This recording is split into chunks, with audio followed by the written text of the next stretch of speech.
And this is the biggest mistake that a lot of international students actually make. Your credit card company will actually reimburse the cost of purchasing that item. And over the years, that debt gets accumulated to $10,000, $15,000, $20,000. What's up YouTube, it's Shivansh here. If you are planning to move to Canada soon, or if you're already in Canada as a new immigrant or as an international student, then this video is going to be super important for you, because today I will tell you some of the most common financial mistakes that new immigrants and international students make in Canada. And because of these mistakes, they make some wrong life decisions in Canada, and by the time they realize it, it's usually pretty late and a lot of their money gets wasted. This video is going to be jam-packed with some life-changing advice and knowledge, so please make sure to hit the like button and also subscribe to my channel if you haven't already, because I make a lot of useful videos about studying and working in Canada, finding a job in Canada, especially for new immigrants and international students. So definitely consider subscribing and make sure to hit the like button as well. With that being said, let's start this video. So the number one financial mistake that most international students and new immigrants make in Canada is to not use a credit card to pay for their daily expenses. Now, coming from India, I know that there is a lot of stigma attached to using credit cards, and we've all heard stories about why credit cards are bad and we should not be using them. But the reality is that credit cards are very powerful financial instruments, and if you're not using them, you're actually missing out on a huge number of advantages. The very first advantage of using a credit card is that it helps you build your credit history in Canada. Since you are new to Canada, whether you're an international student or a new immigrant, you don't really have a credit history in Canada. So the banks or the lenders in Canada have no information about what sort of a person you are, whether you are a financially responsible person or not. And because of this, the banks or the lenders will not happily give out a loan to you because you have no credit history. The second advantage of using a credit card is that pretty much every single credit card out there has some sort of benefits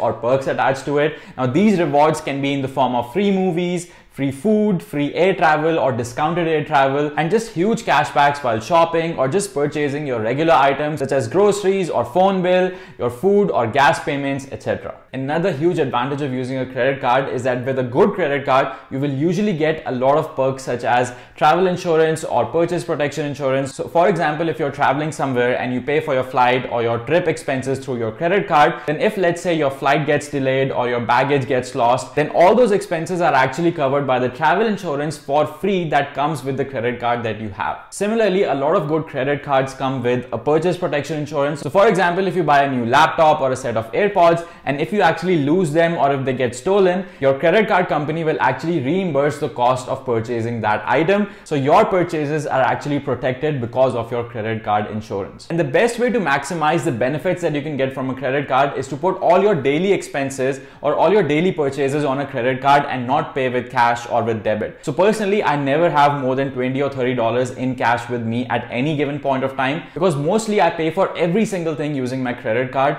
and I collect reward points for all those transactions throughout the year, and then I redeem them for huge cashbacks or huge rewards. So basically, it makes no sense to not use a credit card for your daily expenses, because essentially you'll be missing out on free money if you pay using a debit card or if you pay by cash. Financial mistake number two, and this is the biggest mistake that most international students actually make, and that is buying a car too soon or buying a very expensive car in Canada. And if you don't already know this, owning a car in Canada is actually a huge expense. It consumes a major portion of your monthly earnings, because buying a car in Canada doesn't just include the car payment itself, it includes a lot of different expenses that come with it. For example, if you buy any type of car in Canada, you will at least have to pay $400 to $600 every single month towards the loan payment of your car, because most people take out a loan to buy a car in Canada. And on top of that, you have to pay for your car insurance premiums. And if you don't know this, monthly car insurance premiums are super high in Canada. Most people have to pay anywhere from $300 all the way to $700 or $800 every single month, depending on your age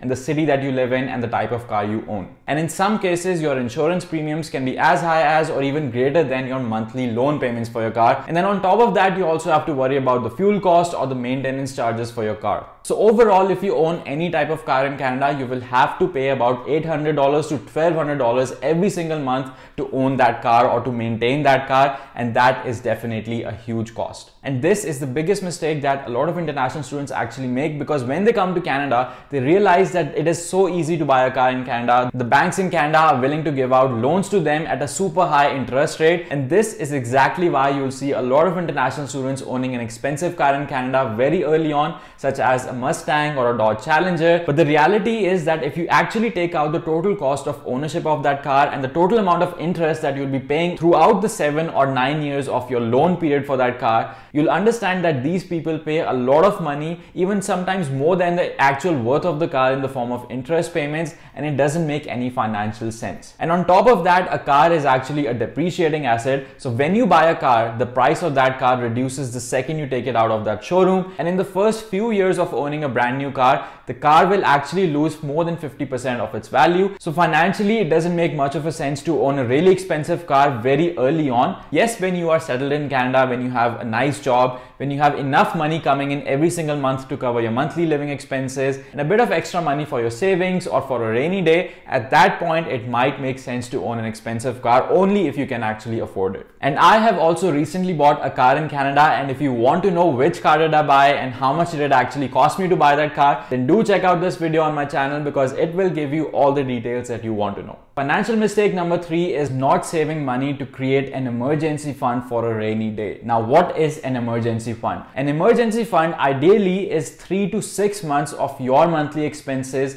logged in a high interest savings account. Basically, it's just money that's just sitting in a savings account somewhere so that you can actually use it on a rainy day, because an emergency can happen at any point. It could be a financial emergency. You might lose your job because of a recession or something, or there might be some family or medical emergencies and you might need those extra funds to pay for some medical expenses or for your travel expenses, etc. So it is very important that you have these extra funds just waiting to be used, just in case an emergency happens. So here's what I think you need to do as soon as you start working in Canada. Even if you're just an international student and just working a part-time job, or even if you're just a new immigrant and you don't have a proper full-time job yet, the very first thing that you need to do is you need to save a little bit of that money every single month and just put it in your emergency fund. Now, how much do you have to actually save depends on your personal situation. So I would recommend you to first figure out your monthly living expenses in Canada. So let's say if your expenses are $1,000 or let's say $1,200,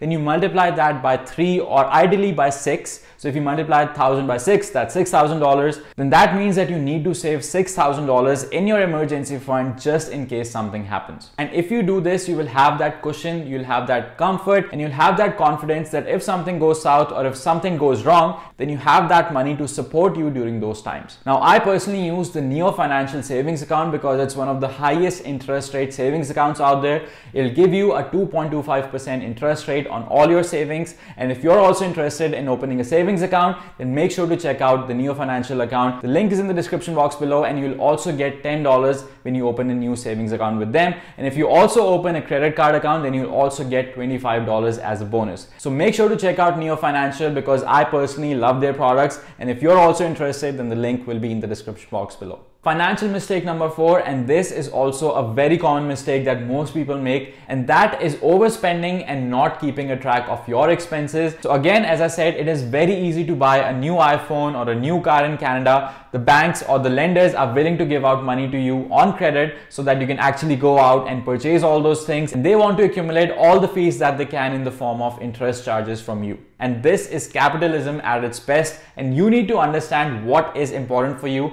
and how you should be using your money or how you should be using your resources wisely. Just because you can buy an expensive item because of your credit card or because of these buy now pay later schemes, that doesn't actually mean that you can afford to buy those things in reality. And because this process is so easy and also satisfying to most people, people just go out and splurge on things that they don't even need. But in order to overcome this habit of splurging or overspending, you need to take a step back first and then ask yourself this question: do you actually need to buy this item or not? And if you constantly do this and keep asking yourself this question before making a purchase, I'm very sure that more than 70% of the times you'll feel that you don't really need to buy that product. So it's probably better if you don't waste your money buying that thing, because you'll not not even be using it anyway. So my advice for you will be to start monitoring your daily expenses and try to live below your means, especially as a student or as a new immigrant. And once you are settled in Canada, once you have a good job or a high paying job, at that point you can upgrade your lifestyle, maybe buy an expensive car or splurge on things that you really like,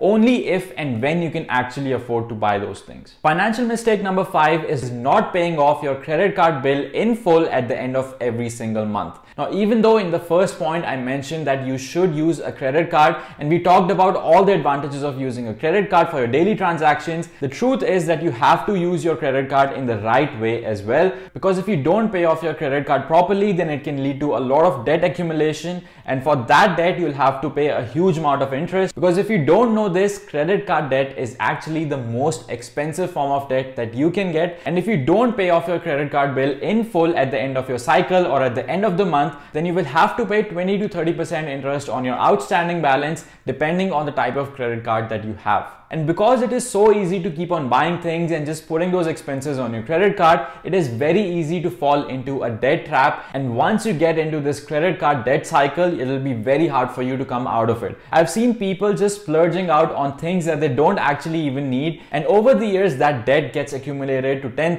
$15,000, $20,000, which is definitely not good, because on one hand, you're accumulating all this debt, so you'll have to repay all that debt. And on the other hand, you'll have to pay a huge amount of interest on that debt that you're taking. So for some reason, if you have to take a debt anyway, you should probably take a line of credit or a better form of debt which is not as expensive as a credit card debt. And in addition to all this debt that you're taking, it will also ruin all your credit history in Canada. So if you want to take a new loan to buy a house or to buy a car, the banks will actually look at your credit history, which will obviously not be good because you haven't been making all those payments. And even if they somehow give you some additional loan, you will probably get a very high interest rate on that loan, which will also lead to more expenses on your end. Alright, so these were some of the most common financial mistakes that a lot of international students and a lot of new immigrants make when they move to Canada, because they're not familiar with the financial system here or the banking system here. So I hope this video is going to be useful for you and you'll be better prepared on how to deal with your finances, how to avoid extra expenditure, and how to save as much as possible. So please make sure to hit the like button and also subscribe to my channel to watch more videos about studying and working in Canada, and also make sure to share this video with your friends and family so that they can also benefit from this. With that being said, I'll see you guys in the next video. Bye.